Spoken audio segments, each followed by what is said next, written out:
All right, let's dive into a battle that literally cracked open the East for Europe, the 1511 Portuguese conquest of Malacca.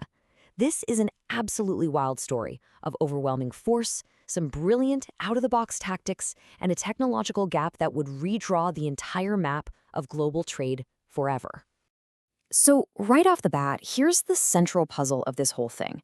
Just look at these numbers. How on earth did a tiny expeditionary force, thousands and thousands of miles from home, manage to defeat a massive, well-equipped army defending its own turf? It seems impossible, right? Well, that's exactly what we're going to unpack. Okay, first, let's set the scene. Malacca wasn't just some random city. It was the prize. It was the strategic heart of the entire global spice trade. It controlled the narrow strait where pretty much all maritime trade between China and India had to pass. For Portugal, capturing Malacca wasn't just about getting rich. It was about controlling the whole spice game and crippling their European and Mamluk rivals in one decisive move. And this number, 84, it tells you everything you need to know about what was at stake. That's how many different dialects and languages were spoken in Malacca's port at any given time. Can you imagine that? It was a place where merchants from Arabia, Persia, China, and Java all came together. This wasn't just a city, it was the world's marketplace, and it was unbelievably wealthy. Now, let's talk about the mismatch. The Sultan of Malacca, Mahmud Shah, had an army of over 20,000 men. He had war elephants, he had thousands of firearms.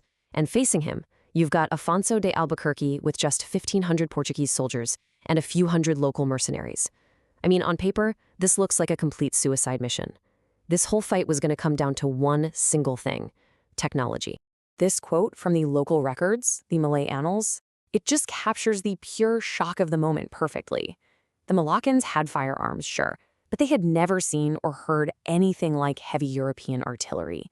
That sound, the power, the incredible destructive force of the Portuguese canyons, it was a psychological weapon just as much as a physical one.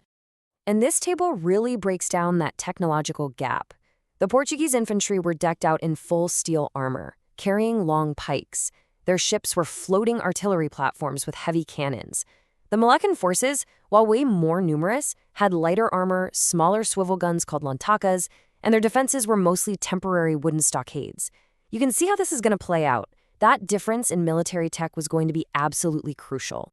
So Albuquerque knew he was on the clock. He couldn't afford a long, drawn-out war. He needed a surgical strike. And his entire plan, his entire gamble, hinged on capturing one single vital objective that would basically paralyze the whole city. And this was it, the bridge. It was the one and only bridge over the Malacca River, and it connected the busy commercial district with the royal quarter where the Sultan's palace and the Grand Mosque stood. Both sides knew it. This wasn't just a bridge, it was the city's artery. Control this choke point, you control the city. Simple as that. The first assault kicked off before dawn on July 25th. Albuquerque launches this two-pronged amphibious attack, landing troops on both sides of the bridge at the same time. The Portuguese, covered in steel, charge the wooden stockades, shouting their war cry, St. James. And after some really vicious fighting, they actually seize the bridge. But oh man, this battle was far from over. The Sultan himself leads a counterattack, charging in with his war elephants. It was just absolute chaos. The Portuguese knights, these fidalgos, they formed these tight pike walls, stabbing at the elephants' super-sensitive trunks and eyes. The terrified animals turn and stampede right back through their own lines, creating mayhem. And right in the middle of it all, the Sultan is wounded, thrown from his own elephant, and barely manages to escape with his life. But even with that success, the Portuguese were getting hammered. This number, 70, that's how many of their men were wounded in just that first assault. And get this, many were hit by poisoned arrows and blowpipe darts. Of all those men who were poisoned, supposedly only one survived. They were exhausted, low on supplies, and Albuquerque had to make a tough call. He orders a tactical withdrawal as the sun went down. So that first assault was basically a bloody stalemate. Albuquerque learned a hard lesson. If frontal charge wasn't going to be enough, he needed something new, something innovative to break the Malaccan defenses for good. He needed a real game changer. And this was Albuquerque's masterstroke. He takes a tall Chinese trading junk, a big boat, and turns it into a war machine. He packs it with his heaviest cannons, mounts protective shields on the sides, sails it right up the river to the bridge, and then deliberately runs it aground. Just like that, he had created a stationary, floating fortress, a siege tower that could rain absolute hell down onto the bridge's defenders. For 9 straight days, that siege junk just relentlessly pounded the bridge, making it impossible for the defenders to repair their stockades. Then, on August 8th, Albuquerque launched the final assault. With the junk providing devastating covering fire, his forces landed, they stormed the bridge for the last time, and then pushed deep into the city, capturing the Grand Mosque after another brutal, drawn-out fight. And that was it.